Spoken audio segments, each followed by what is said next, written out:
আসসালামু আলাইকুম সুপ্রিয় ভাই বোনেরা, আশা করি সকলেই ভালো আছেন। এই ভিডিওর মাধ্যমে জাতীয় বিশ্ববিদ্যালয়ে অ্যাডমিশন টেস্টের রেজাল্ট কিভাবে দেখবে সেই বিষয় এবং প্রথম মেধা তালিকা, দ্বিতীয় মেধা তালিকা, পাশাপাশি রিলিজ স্লিপ কি সেই বিষয়গুলো নিয়ে বিস্তারিত আলোচনা করব। তাই কথা না বেরিয়ে চলো ভিডিওটি শুরু করে দেই। তো প্রথম কথা হচ্ছে, তোমাদের রেজাল্ট হয়তো বা কয়েকদিনের মধ্যেই প্রকাশিত হতে পারে, যেহেতু কুরবানি অলরেডি শেষ। কুরবানির বন্ধ তোমাদের জাতীয় বিশ্ববিদ্যালয় 12 তারিখ পর্যন্ত ছিল, সেটাও ইতিমধ্যে শেষ হয়ে গেছে। তো বা জাতীয় বিশ্ববিদ্যালয়ের সকল কার্যক্রম হয়তো আগামী শনিবার থেকে শুরু হতে পারে। তো এর মধ্যে হয়তো আগামী সপ্তাহে 5-7 দিনের মধ্যে তোমাদের রেজাল্টটা প্রকাশিত হতে পারে। তো আজকে আমরা জানবো যে কিভাবে তোমরা রেজাল্টটা দেখবে এবং প্রথম মেধা তালিকা, দ্বিতীয় মেধা তালিকা, পাশাপাশি রিলিজ স্লিপ কি সেই বিষয়গুলো নিয়ে কিন্তু আলোচনা করব। তো প্রথম পয়েন্ট হচ্ছে তোমরা কিভাবে রেজাল্ট দেখবে। দেখো, রেজাল্ট প্রকাশিত হওয়ার পর তোমরা 3টি উপায় হয়তো রেজাল্ট দেখতে পারবে।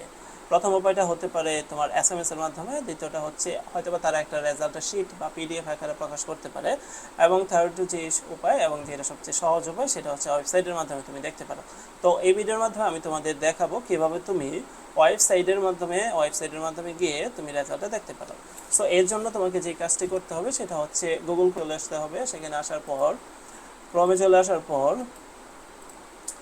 গুগলে গিয়ে সার্চ করতে হবে অ্যানিউ অ্যাডমিশন বা অ্যানিউ লিখতে পারো। তো লেখার পরে এখানে কয়েকটা ওয়েবসাইট আসবে, যেখানে অ্যাডমিশন হোম, ন্যাশনাল ইউনিভার্সিটির যেই অফিসিয়াল অ্যাডমিশন বিষয়ক যে ওয়েবসাইটটা আছে সেখানে তোমরা কিন্তু প্রবেশ করতে হবে। তো এখানে প্রবেশ করার পর তুমি এখানে কয়েকটি অপশন দেখতে পাচ্ছ, অনার্স, প্রফেশনস, ডিগ্রি এবং পাশাপাশি মাস্টার্স।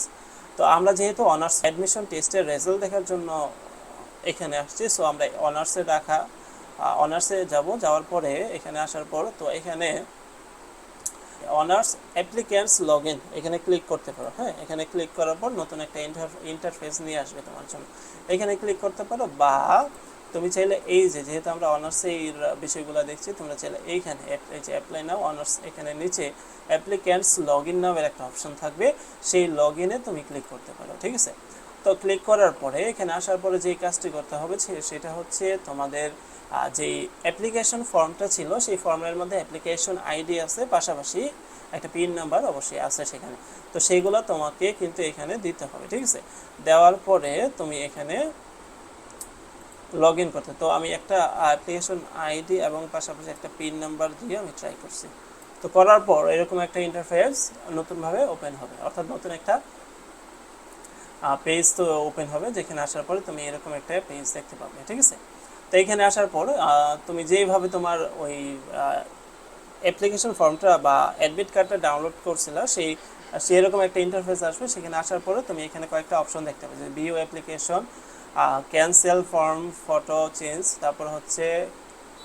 তারপরে ডাউনলোড অ্যাপ্লিকেশন ফর্ম, এরকম কয়েকটা অপশন থাকার পরে এখানে থাকবে পাশাপাশি আরেকটা নতুন অপশন অ্যাড হতে পারে, সেটা হচ্ছে রেজাল্ট নামে নতুন একটা অপশন অ্যাড হতে পারে। এবং সেখানে তুমি গিয়ে সেখানে তুমি কোন কলেজে চান্স পেয়েছো এবং তোমার সাবজেক্ট কি সেই বিষয়গুলো কিন্তু দেখা যাবে। ঠিক আছে, তো এই ছিল তোমাদের রেজাল্ট দেখার যে বিষয়টা সেটা। তো এখন আমরা জানবো যে আসলে প্রথম মেধা তালিকা কি, দ্বিতীয় মেধা তালিকা কি, এবং first release slip, second release slip এগুলো কি, এই বিষয় সম্পর্কে ছোট করে একটু আলোচনা করি।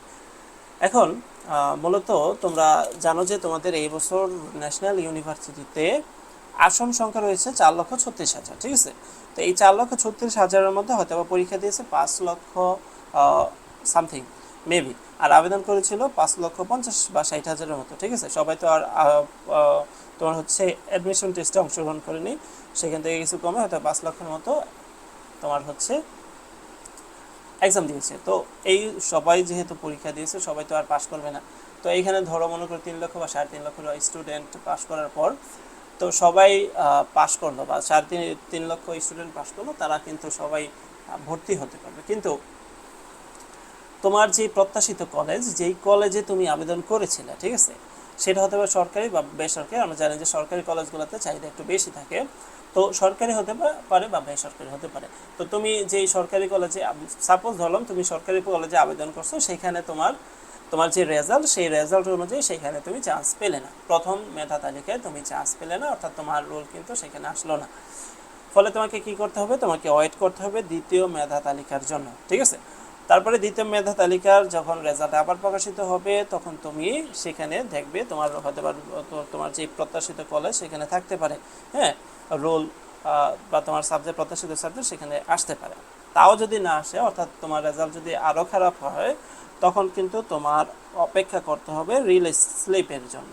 কিন্তু এর মাঝে যেই আরেকটা বিষয় আছে সেটা হচ্ছে কোটার যে বিষয়টা আছে, কোটার মাধ্যমে তোমার হচ্ছে কলেজের মধ্যে তোমার স্টুডেন্ট ভর্তি হয়, তো সেটারও একটা তালিকা প্রকাশ হতে পারে। তো এই গেল প্রথম মেধা তালিকা, দ্বিতীয় মেধা তালিকা। তারপরে হচ্ছে তোমার রিলিজ স্লিপ আসবে। রিলিজ স্লিপের বিষয়টা এমন, তুমি তো মেধা তালিকা যে বা তুমি যে আবেদন করেছিলে সেখানে তো একটি কলেজের মধ্যে আবেদন করতে পেরেছিলে, তাই না? তো রিলিজ স্লিপ যখন আসবে তখন সেই রিলিজ স্লিপের সাথে তুমি যেই কলেজে আবেদন করেছিলে সেখানে তোমার তো আর আসলো না বা সিটটা পেলে না, তো তখন তোমাকে করতে হবে ওই রিলিজ স্লিপ নিয়ে নতুনভাবে আরও 4-5টা কলেজ তুমি অ্যাড করতে পারবে, অ্যাড করে তুমি আবার আবেদন করতে হবে তোমাকে, ঠিক আছে? আবেদন করার ফলে তোমার হয়তো বা তুমি দেখবে কোনো একটা কলেজ তুমি চান্স পেয়ে গেছো। তাও যদি না হয় তখন আবার সেকেন্ড রিলিজ স্লিপ প্রকাশিত হবে, সেখানে তুমি আরও 5টা কলেজ অ্যাড করতে পারবে এবং যে কলেজে তোমার জন্য সিট খালি, মানে তোমার যে কলেজে সিট খালি থাকবে সেখানে তোমার কিন্তু আবেদন বা সেখানে তুমি অ্যাডমিশন নিতে পারবে।